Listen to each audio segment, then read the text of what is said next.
Welcome to the Weaver Sews. I'm Daryl Lancaster. This is a Monday Mini, part of a series, Behind the Seams, a look at some of my favorite pieces from the archives. Today we will look at a coat that I made back in 2009 that took all kinds of twists and turns, but became my all-time favorite go-to winter dress coat. The coat is called Leaves and Berries, and I still wear it all these years later because it's classy, roomy, warm, and most of all, because wherever I go, I get compliments. The January-February 2005 issue of Handwoven magazine, in the color forecast column I wrote, there was a palette called Leaves and Berries. I had actually pulled this palette as something that I wanted to dye. It was a palette rich in berry colors and all different shades of green leaves, and I knew mixing the greens would be challenging. I wound a couple of 10-yard or just over 9-meter warps from an unmercerized cotton, probably an 8-2, and I had some bulky cotton tape. So I created a 10-yard warp for that as well. I mixed up fiber reactive dyes, MX from Pro Chemical, and I matched as best I could the palette colors. I hand painted the 3 warps with the palette colors, and you can see here how the colors translated into painted warps from some of the warp thrums that I found in the attic recently. I knew how many ends I had of each warp, and so I sat down with weaving software and played with what I could do with each of them. To help define areas of design and extend the warps a bit, I added some 6-ply rayon mill ends. The warp ended up about 40 inches or just under 102 centimeters wide. What I particularly liked is how I used the really fat stuff by placing it alternately on 2 shafts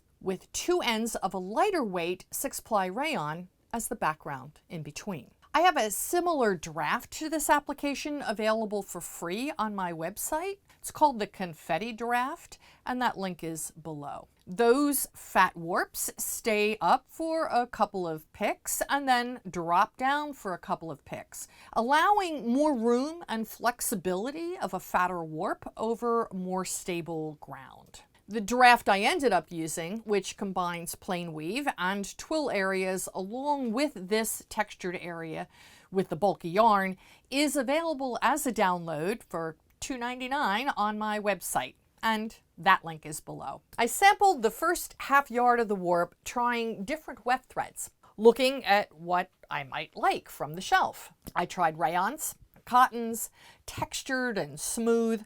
I tried some wool yarns that I had available just to see what would happen. One of the yarns I tried was a vintage cone from the early 1980s of Harrisville wool singles. It was in a lovely green color. One of the other areas of sampling, I tried a black rayon, and I loved the way the hand-painted warp set on the black. Once I washed and processed the sample, trying first a minimum exposure to water, and then a full-on washer and dryer with a load of bath towels and jeans, I sat down to really study what I had. This whole process might take a couple of days of thinking and mulling through to see what I ultimately like and if I have enough of anything to actually weave with.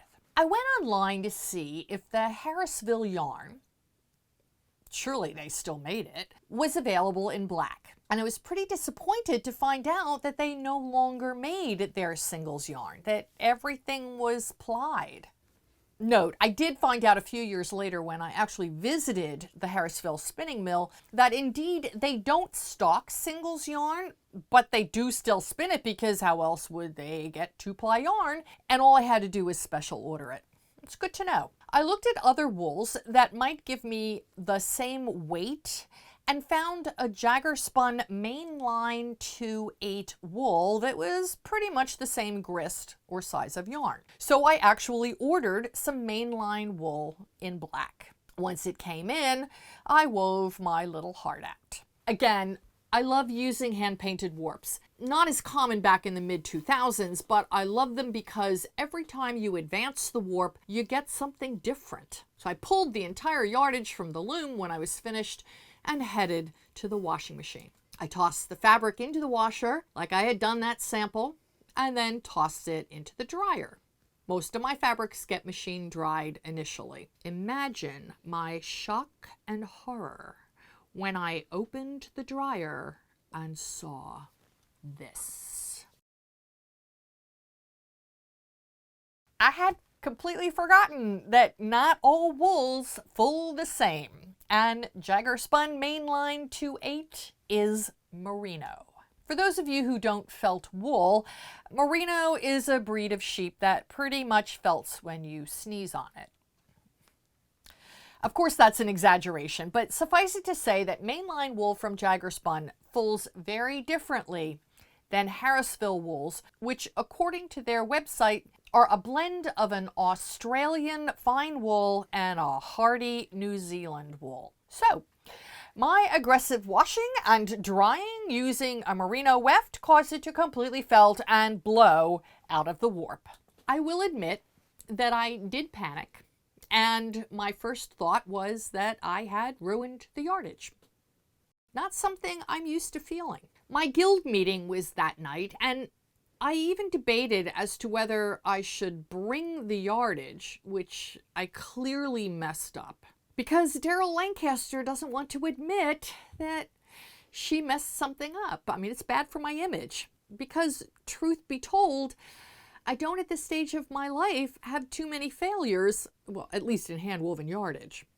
So this was a new experience for me. In fact, I needed to listen to my own advice as a teacher, and that to not think that the yardage didn't turn out as I planned, so therefore I failed, but rather the yardage took on a life of its own, and that it is still valid and valuable yardage, and that I should be able to do something lovely with it. At the Guild, members confirmed that at the show and tell portion of the meeting that night. They oohed and awed, and I even heard someone suggest that it was the most beautiful yardage I'd woven to date.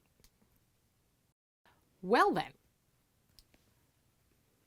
So home I went and put the yardage on the shelf, and fast forward to the December 2008 issue of Burda Style magazine, which arrived in my mailbox. Leafing through the magazine, I came across this coat pattern, which I fell in love with. I figured even with the shrinkage, which was pretty substantial because I felted it, I'd still have enough yardage to do just about anything.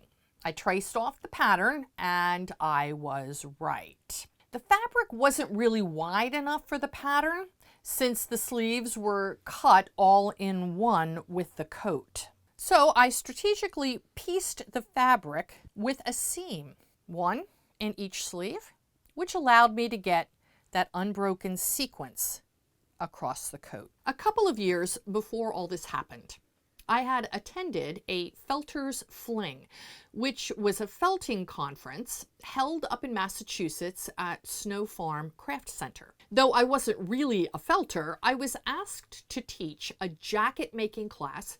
Students would work with a world-renowned felter from Germany, I believe, who, after fitting my jacket pattern, would assist the students in creating felted panels for creating their own jackets from their felt. It was a pretty ambitious class and ultimately very successful. There were some beautiful jackets at the end of the 6-day class. But it was pointed out to me that really I should know something about felting if I were to teach garment making to felters, and wouldn't I like to take home some wool and give it a try? And so Lisa Marion of Spinner's Hill gave me a bag of Corriedale Finn Rambouillet Cross mixed with Bombyx silk, hand-dyed and blended and carded into bats on their farm. The link for Spinner's Hill is below. I sat on that bag of wool and silk for a couple of years as well. because I do that. One afternoon back in 2007, I just decided to see what I could make with this lovely wool and silk blend of fibers. And I felt obligated to actually use the wool that I had been gifted in the hopes that I would become a felter, or at least have a good working knowledge of the process. So after an afternoon of hard labor, rolling and rolling my wool, I ended up with a gorgeous piece of felt that turned out to be enough to make a lovely bag. The bag pattern is from the Sewing Workshop. It's called the Daily News Bag. I used ultra suede for the base and the handles, something from my stash, and I had a skein of variegated soy silk from Conjoined Creations. They closed sadly in 2013, which I mixed with a 6-ply rayon. Coincidentally, the same yarn I used in the leaves and berry yardage, along with some 8-2-10 and made this lovely band on the Inca loom. I have a box of odd jewelry pieces I've acquired over the years from frequenting craft fairs, and this one from Louise's Daughter, that's the company name of the craftsman who made these lovely laser cut, joyful women, was the perfect one to set off the front of the bag. The link for Louise's Daughter is below, although I didn't see any of these wonderful pieces on her website currently. So what does this bag have to do with the coat? I had scrap left from the felt I made.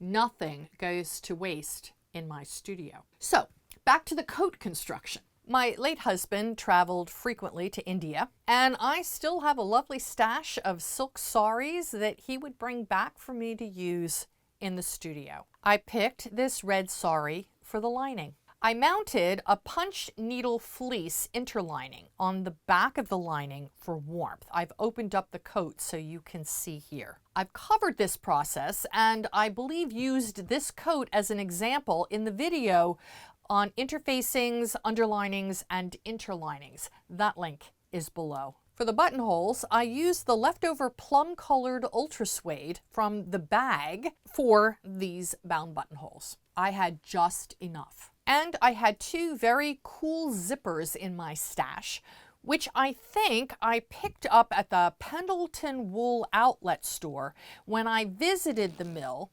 back in probably 2003 during a tour as part of the ANWIG, that's Association of Northwest Weavers Guilds, weaving conference in Pendleton, Oregon. I might even have been the keynote speaker at that conference. All I needed were some fabulous buttons, something for the back belt, and some companion fabric for the inside of the collar. The felt. Yep, it was the perfect thing, and I had enough scraps left from the bag to cover a bunch of buttons, which looked like large ripe berries down the front of the coat. I lined the inside of the stand-up collar with the same felt scraps, and I took a length of the scraps and I did some couching with some funky knitting yarn to create the back waist belt. I defined the edges by couching the Jagerspun mainline wool. I'll cover couching in a future video. I think by the time I was finished, this is all that remained of the leftovers from the felt bag. And so I have worn this coat as my winter dress coat for more than 10 years and still do. It's roomy and eye-catching, and like all my pieces, has a great story to tell. Thanks for watching my Monday Mini. I'm Daryl Lancaster for The Weaver Sews.